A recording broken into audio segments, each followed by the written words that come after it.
Hello everyone, hope you doing good. आशा करते हैं आप लोग बेहतर होंगे। लास्ट क्लास में जो है हम लोगों ने अपने भारत के भूगोल में जो है कई सारी चीज़ों को देख रखा है, जैसे माउंटेन्स वगैरह, प्लेट्यूज वगैरह और मैदानी क्षेत्र को देख रखा था।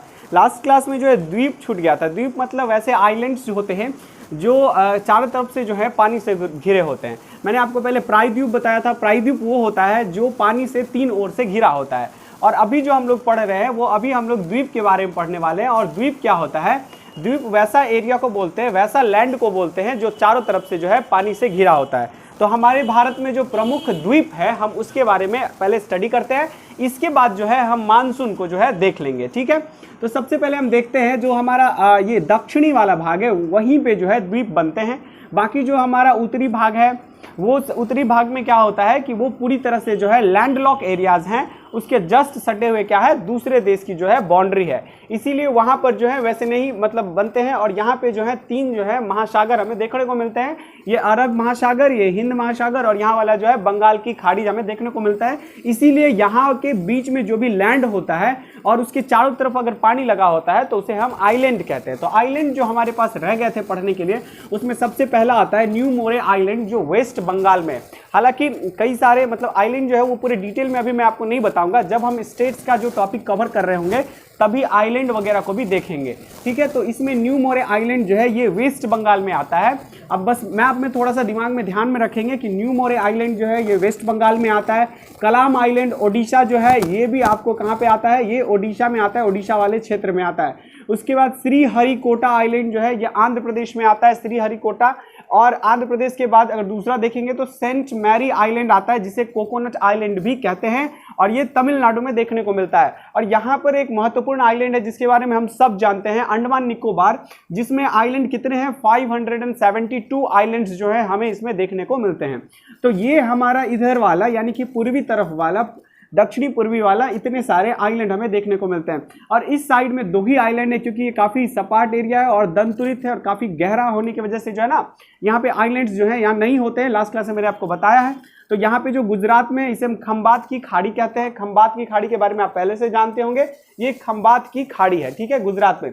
इसके बाद यहाँ पे एक वेलिंगटन आइलैंड जो है ये केरल में है। बस यहाँ पे दो ही ध्यान में रखने हैं। और दूसरा जो हमारा लक्षद्वीप आइलैंड है जिसमें द्वीपों की संख्या 36 है। लास्ट क्लास में मैंने बताया 36 है। तो ये जो है आपको इतने आइलैंड्स जो हैं, द्वीप जो है याद रखने हैं, देखने हैं। बाकी इस पे डिटेल में चर्चा हम तब करेंगे जब हम उस स्टेट के पास होंगे या जब हम इस आइलैंड के बारे में स्टडी कर रहे होंगे, ठीक है। तो ये जो रहा ये सारा जानकारी जो है आपको द्वीप के बारे में दिया गया है। अब इसके बाद जो है हम मानसून की क्लास जो है स्टार्ट करेंगे आगे। अब हम देखेंगे कि मानसून जो है किस तरह से हमारे भारत में आता है और मानसून जो है एक्चुअली में कैसे जो है पूरे भारत में जो है वर्षा कराती है, इसके लिए कौन कौन से फैक्टर जिम्मेदार हैं, इन सारे पॉइंट्स को जो है अब हम लोग देखेंगे। तो सबसे पहले मैं आपको बता दूं कि जो हमारे यहाँ बरसात होती है, जो बारिश होता है, इसके लिए अगर सबसे ज़्यादा कोई चीज़ जिम्मेदार होता है तो वो पर्वत ही है। पर्वत ही है जो सबसे ज़्यादा जिम्मेदार होता है कि कहाँ पर कितना वर्षा होता है।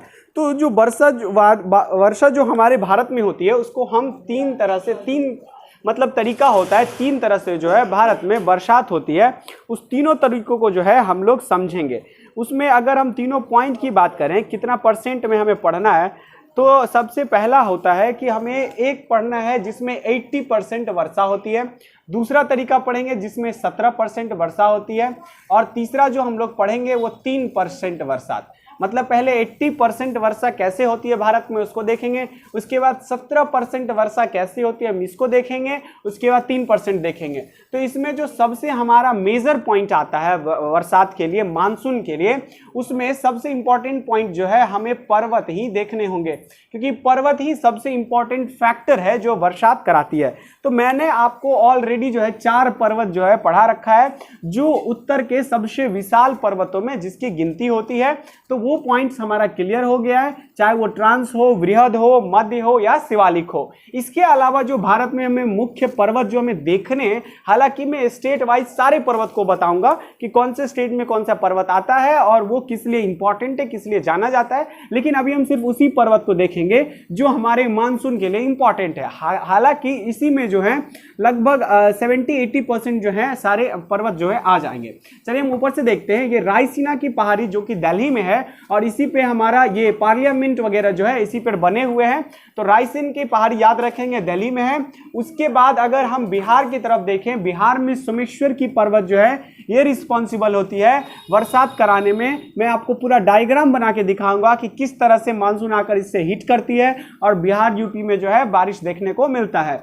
तो सोमेश्वर की पहाड़ी बिहार में नेपाल से सटा हुआ है। रायसीना की पहाड़ी दिल्ली में है। इसके बाद विंध्याचल, सतपुरा और मैकाल पर्वत जो है ये हमें मध्य प्रदेश में देखने को मिलता है। आप याद रखेंगे मानसून यहाँ पे ट्रैप हो जाता है। जो भी मानसून इसमें फंसता है वो विंध्याचल से, सतपुरा से और मैकाल से टकरा कर जो है जोरदार बारिश करता है और यहाँ से एक ही बहुत ही महत्वपूर्ण नदी का जो है उद्गम हो जाता है। ये नदी के बारे में मैंने आपको पहले भी बता रखा है, अगर आपको याद है आप कमेंट बॉक्स में बताएंगे, जिसे रेवा नदी भी कहा जाता है और चंचल नदी भी कहा जाता है, क्योंकि ये बहुत ही तेजी से दहाड़ता हुआ जो है बीच मध्य प्रदेश से निकलता है। क्योंकि इसमें विंध्याचल की पर्वत में टकरा के होने वाला बारिश और सतपुरा पर्वत में टकरा के होने वाला बारिश का जो पानी है वो बहकर उसी नदी में आता है। मानसून जब इससे टकराकर यहाँ से निकलने की भी कोशिश करती है तो मैकाल पर्वत क्या करता है, इसको वापस से यहीं पे वर्षा करवा देती है। इसके बाद हम यहाँ पे देखेंगे कि ये तीनों पर्वत हो गया। इसके बाद हम देखेंगे यहाँ राजमहल की पहाड़ी है और यहाँ पर जो है रामगढ़ पर्वत है। सोमेश्वर की पहाड़ी बिहार में हो गया, राजमहल और रामगढ़ का जो पर्वत है ये आपको दिख रहा होगा। इसके बाद ये तीनों पर्वत ही काफी इंपॉर्टेंट है। गारो, खासी, जयंतिया, ये मेघालय में जो है पूरे भारत में सर्वाधिक बारिश कहाँ होती है, मेघालय के मानसिन राम और चेरापूंजी में होती है और यही तीनों पर्वत जो है उसके लिए जिम्मेदार है। सब मैं आपको डिटेल से बताऊंगा, आप हमारे साथ बने रहिए। इसके बाद जो है ये हमारा जो अगर हम देखें तो ये हमारा क्या है, पश्चिमी घाट पर्वत है, पश्चिमी घाट पर्वत। और ये वाला देखेंगे तो ये पूर्वी घाट पर्वत है। ये तीन जगह से क्यों टूटा हुआ है, क्योंकि यहां से जो है नदियां का उद्गम होता है, वो भी मैं आपको बताऊंगा। यहां से जो है नदियां जो है बहती है, इसीलिए ये पर्वत जो है यहां से जो है मतलब एक रास्ता बना हुआ है। चलिए हम देखते हैं यहाँ पे यहाँ पे कौन सी पर्वत आती है, नीलगिरी की पर्वत। यहाँ पे जो है जहाँ पे ये दोनों पूर्वी घाट और पश्चिमी घाट आकर मिलती है वहाँ नीलगिरी का पर्वत है। इसके बाद एक अन्नामलाई की पर्वत है और सबसे नीचे कौन है, कार्डेमम की पहाड़ी। कार्डेमम का मतलब होता है, कार्डेमम का मतलब होता है कि इलायची की पहाड़ी, इलायची का मतलब ही कार्डेमम होता है, इसीलिए से इलायची की पहाड़ी बोलिए या कार्डेमम की पहाड़ी बोलिए, वो यहाँ पर देखने को मिलता है। तो ये जो है, और उसके बाद गुजरात में एक गिर पर्वत है, गुजरात में जो है एक गिर पर्वत है। ये सारे पर्वत जो हैं ये जो है रिस्पॉन्सिबल हैं, जिम्मेदार हैं कि भारत में 80% बारिश जो करवाने के लिए ये सारे पर्वत जिम्मेदार हैं। होप आपको इतना बात थोड़ा समझ में आया होगा। अब हम इसको इरेज करते हैं और आगे हम बढ़ते हैं कि मानसून के लिए कौन कौन से फैक्टर इंपॉर्टेंट हैं। मानसून सबसे पहले बार किसने बताया, मानसून सबसे पहली बार किताब में किसने लिखा, और मानसून एक्चुअली में आता कैसे है, बादलों का निर्माण कैसे होता है, हम इस फैक्टर पे पहुंचते हैं। पहले मैं इसको इरेज कर देता हूं, फिर मैं जो है आपके साथ आगे बढ़ता हूं। देखिए आगे जो है अब हम देखते हैं कि किस तरह से मतलब जो बाकी फैक्टर्स हैं वो सब जिम्मेदार होते हैं। देखिए सबसे पहले हम फैक्टर्स ऑफ क्लाइमेट को देखें तो जैसे पहले मैंने आपको बताया ऑलरेडी कि जो पर्वत की स्थिति है ये सबसे इंपॉर्टेंट होता है कि किसी भी जगह पे, किसी भी देश में, किसी भी राज्य में वर्षा होने के लिए जो सबसे इंपॉर्टेंट चीज़ है वो पर्वत की स्थिति ही डिपेंड करती है। पर्वत की स्थिति ही डिसाइड करती है कि वहां पर कितना वर्षा होगी, और वर्षा मतलब होगी या नहीं होगी, ये इसके लिए सबसे ज्यादा जिम्मेदार वही होता है। पर्वत का दिशा भी उतना ही महत्वपूर्ण है कि पर्वत की स्थिति कहने का मतलब उसकी दिशा, उसका ऊंचाई, एवरीथिंग इंपॉर्टेंट होता है कि वहां वर्षा कितनी होगी और कैसे होगी। सेकेंड पॉइंट जो है समुद्र से दूरी, किसी भी राज्य मतलब किसी भी देश में या किसी भी राज्य में उसकी राज्य की सीमा या राज्य जो है वो समुद्र से कितने दूरी पर है, ये भी सबसे इंपॉर्टेंट फैक्टर है कि वहां पे वर्षा कितनी होगी, वहां की जलवायु कैसी होगी, ये भी सबसे इंपॉर्टेंट है। इसके बाद आती है विषुवत रेखा से दूरी। अब विषुवत रेखा क्या होता है, विषुवत रेखा इक्वेटर होता है। इक्वेटर मतलब अगर मैं ये एक अर्थ को ड्रॉ करूं तो यहां से जो ये बीच वाला लाइन होता है इसे हम इक्वेटर या फिर विषुवत रेखा कहते हैं। इसका मतलब क्या होता है कि ये पूरे अर्थ को, पूरे जो पृथ्वी है इसको दो इक्वल भाग में डिवाइड करता है, ठीक है।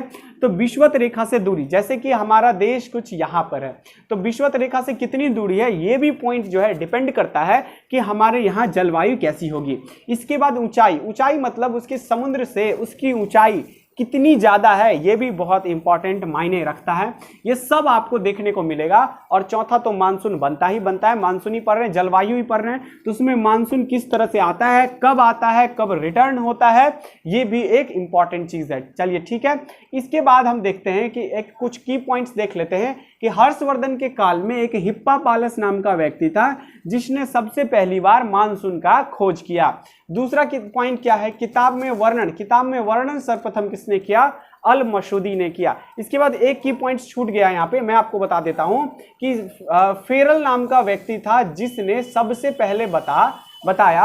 आप यहाँ एक पॉइंट और लिख सकते हैं कि जो हवा की स्थिति होती है, हवा बहने की स्थिति होती है, वो भी इंपॉर्टेंट फैक्टर होती है। किसके लिए, तो मानसून के लिए। तो अब मैं की पॉइंट्स में एक बता दूं कि फेरल नाम का व्यक्ति था जिसने सर्वप्रथम सबसे पहले ये बताया कि हवा की दिशा क्या कहाँ किधर है। मतलब उसने बताया कि नॉर्दर्न पार्ट में और साउदर्न पार्ट में जो हमारा एयर है उसकी डायरेक्शन क्या है, हवा का दिशा किधर है, वो किधर से किधर बहती है, इस फैक्टर को सबसे पहले फेरल ने बताया। और फेरल के नियम के अनुसार ही आज भी जो है हम उसके डायरेक्शन, अपने एयर के डायरेक्शन को जो है हम देखते हैं और मेजर करते हैं।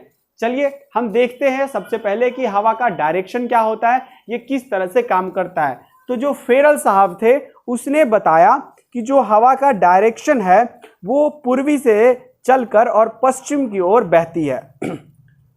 आपको ऐसे नहीं समझ में आएगा, मैं जो हूँ आपको सबसे पहले वो हवा जो है बना के दिखाता हूँ। उन्होंने सबसे पहले कहा कि जो बाईं ओर से दाईं ओर हवा चलती है, किसमें, उत्तरी गोलार्ध में। मतलब ये वाला जो भाग है हमारा, ये उत्तरी गोलार्ध है, और ये वाला जो है ये दक्षिणी गोलार्ध है। इतना तो आपको पता होगा, दक्षिणी गोलार्ध और उत्तरी गोलार्ध। तो उत्तरी गोलार्ध की अगर हम बात करें तो उन्होंने कहा कि बाएं से हवा दाहिने की ओर चलती है। मतलब हवा का जो डायरेक्शन होगा वो इस तरीके का होगा। अब अगर हम इसमें से अपने अर्थ में से थोड़ा सा अपने भारत को निकालते हैं, भारत की हम दक्षिण दिशा को ही थोड़ा सा देखते हैं। ये जो हमारा दक्षिण दिशा है, तो फेरल के नियम के हिसाब से हमारा जो दायां ओर है, ये दायां ओर है, दायां से जो है हवा बाएं की ओर चलेगी। मतलब हवा का डायरेक्शन कुछ इस तरीके से होगा। आप इसको समझ पा रहे होंगे, हवा का डायरेक्शन क्या होगा, इस दिशा में होगा, बाएं से वो दाएं की ओर चलेगी। ये आपको 100% समझ में आ रहा होगा। अब हम थोड़ा सा आगे बढ़ते हैं कि मानसून किस तरह से बनता है। तो सबसे पहले मैं आपको बता दूं कि जो हमारा अर्थ है, अर्थ के पास जो ये इक्वेटर है, ये आपको पता होगा कि ये कर्क रेखा है, आपको ये पता होगा कि ये मकर रेखा है। तो कर्क रेखा और मकर रेखा को भी थोड़ा सा हम देख लेते हैं। जो हमारा सूरज होता है, ये सन होता है, वो जो है वो समय के साथ साथ यहाँ से अपने इक्वेटर से वो आगे की ओर बढ़ता है। जब ये इधर की ओर आता है तो हमारे यहाँ गर्मी आ जाती है, और जैसे जैसे ये यहाँ से रिटर्न होता है, यहाँ से इधर रिटर्न होता है, हमारे यहाँ ठंडी आ जाती है। और जैसे ही सूरज जो है अब यहाँ पर आने वाला होता है तो ठंडी हमारे यहाँ सबसे ज़्यादा जो है तेज हो जाती है। जो सूर्य है, जो सन है, वो इसी दोनों रेखाओं के बीच में हमेशा घूमता रहता है, कर्क से मकर, कर्क से मकर, मकर से कर्क, कर्क से मकर, मकर से कर्क। लेकिन जो हमारा इक्वेटर है, इक्वेटर पे सूर्य जो है हमेशा 2 बार लंबवत होती है। मतलब यहाँ से एक बार जाने वक्त, एक बार यहाँ से ऐसे जाने वक्त, और दूसरा बार इधर से आने वक्त जो है हमारा इक्वेटर वाले पार्ट्स पे जो है सूर्य 2 बार जो है लंबवत होती है, यहाँ पर होती है। तो आप जरा देखेंगे तो अगर हम अपने भारत की बात करें तो भारत से कर्क रेखा जो है कुछ ऐसे बीच भारत से गुजरी हुई है। अब आपको ये भी पता होना चाहिए फॉर योर नॉलेज कि जो है कौन कौन सा जो राज्य है वो हमारा इसके अधीन आता है। अधीन कहने का मतलब है कि मकर रेखा के नीचे आता है। तो ये चीज़ जो है आपको पहले से पता होना चाहिए। अगर नहीं पता है तो हम आपको बता देते हैं। जो कर्क रेखा है वहाँ से कौन कौन सी राज्य गुजरती है, तो आप याद रखेंगे गुजरात से गुजरता है, मध्य प्रदेश से गुजरता है, और इसके साथ वो जो है छत्तीसगढ़, यहाँ पर जो है यहाँ पे छत्तीसगढ़ को भी पॉइंट टच करते हुए और छत्तीसगढ़ से आगे बढ़ जाता है, और झारखंड, वेस्ट बंगाल और इधर वाला त्रिपुरा और मिजोरम होते हुए जाता है। इसका मतलब ये है कि हमारा जो सूर्य है इस रेखा पर लंबवत होता है, और यही रीजन है कि यहाँ वाले एरिया में गर्मी ज्यादा पड़ती है कंपेयर टू कहाँ, बिहार की बात करें, यूपी की बात करें, और इधर वाला अपना जम्मू कश्मीर की अगर हम बात करें तो यहाँ पे क्या होगा, इस दक्षिण वाले एरिया के कंपैरिजन में कम गर्मी होगी।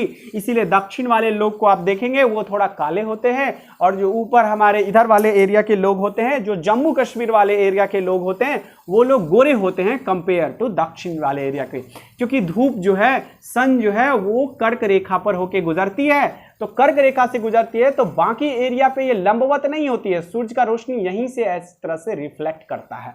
इसका मतलब यह है कि सूरज यहाँ रिफ्लेक्ट करता है, न कि इस पर डायरेक्ट सीधा पड़ता है, सीधा नहीं पड़ता है। लेकिन जो कर्क रेखा पर आने वाले राज्य हैं उन सारे राज्यों में ये लंबवत होता है, वहां सीधा रोशनी जो है देखने को मिलता है।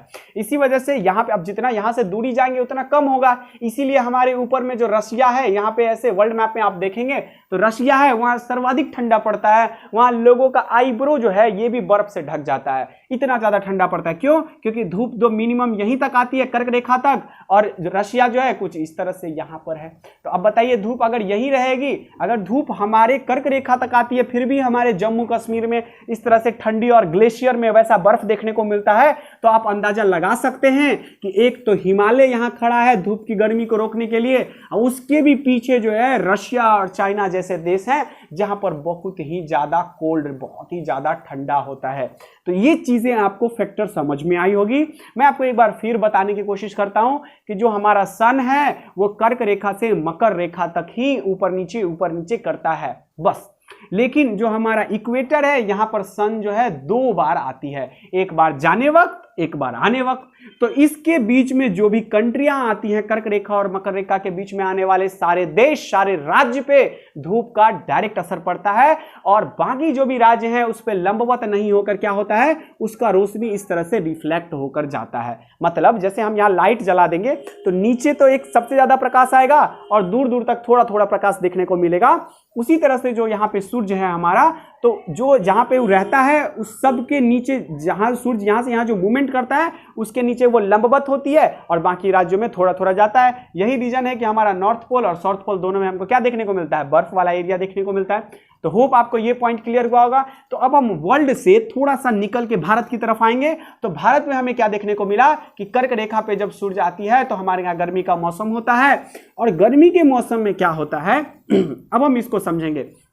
जब कर्क और मकर रेखा के बीच में सूर्य आते जाते रहती है तो यहाँ का हवा जो है वो गर्म हो जाता है। यहाँ की जो हवाएं हैं इस क्लाइमेट की, वो हवाएं गर्म हो जाती है, और गर्म हवा हमेशा हल्का हो जाता है। हल्का हो जाने के बाद वजह से क्या होता है, वो हवाएं बहुत तेजी से ऊपर की ओर उठती है, काफ़ी गति से जो है यहाँ की हवाएं ऊपर की ओर उठती है। और ऊपर की ओर उठने की वजह से क्या होता है कि आप अगर यहाँ से एयर को वैक्यूम करोगे तो उतना ही तेजी से चारों तरफ का जो हवा है वो वहाँ पे भरना शुरू कर देगा। तो होता यह है कि यहाँ से जब धूप यहाँ गर्मी डाल देती है, यहाँ पे एकदम तेजी से गर्म हवा ऊपर उठती है, तो यहाँ पे भी तो धूप पड़ रहा है भाई। तो यहाँ पे जो समुद्र में धूप पड़ रहा था, धूप जो यहाँ पे पड़ रही थी, उस धूप के वजह से यहाँ का पानी जो है वो भेपर बन बनकर आसमान में था। और जैसे ही यहाँ पे गर्म हवा उठा, ये ठंडी हवाएं दौड़ती हुई उस जगह को भरने के लिए आ गई। आप इसको समझ पा रहे होंगे मैंने क्या बताया? मैं बताया आपको कि जब यहाँ पे धूप जो है गर्म हो जाता है, यहाँ पे हवाओं को गर्म कर देता है, तो गर्म हवा का ये पहचान होता है कि वो ऊपर की तरफ उठ जाता है। और गर्म हवा जैसे ही ऊपर उठता है, ठंडी हवाएं उस जगह को भरने के लिए काफी तेजी से जो है उस तरफ रन करती है। और यही वजह है कि जो उसके साथ जो उठने वाली ठंडी हवाओं के साथ जो बादल, जो यहाँ से वेपर बन के वाटर ड्रॉपलेट्स ऊपर गई थी, वो सारी की सारी क्या करती हैं, बहुत तेजी से भारत में इंटर कर देती हैं। और इंटर करने के साथ साथ यहाँ पे फेरल का नियम लग जाता है। फेरल ने ऑलरेडी आपको बता दिया, फेरल ने आपको पहले ही बताया कि जो हवा की दिशा होती है उत्तरी गोलार्ध में, वो किस तरह से होती है, वो बाईं से दाईं की ओर बहती है। अर्थात यहाँ से जो जाने वाले ठंडी हवाएं हैं वो इस डायरेक्शन में जाएंगे, इस डायरेक्शन में जाएगी। अब इस हवाओं को अगर कोई रोकने वाला, अगर कोई टकराने वाला मिल गया तो वहीं पे क्या होगा, जोरदार वर्षा होगी। यहां तक बात समझ में आई होगी होप। तो ये जो मानसून है ये क्या करती है, जैसे ही यहाँ पे ठंडी हवाओं का, यहाँ पे जैसे ही हवाओं का जगह खाली होता है, ये ठंडी हवाएं दौड़ती हुई स्ट्राइक करती है और उसको जैसे ही कोई पहाड़ मिल जाता है, कोई पठार मिल जाता है, उससे टकरा कर क्या करती है, जोरदार वर्षा करती है। तो आपको ये फैक्टर समझ में आया होगा कि आखिर वर्षा होती कैसे है।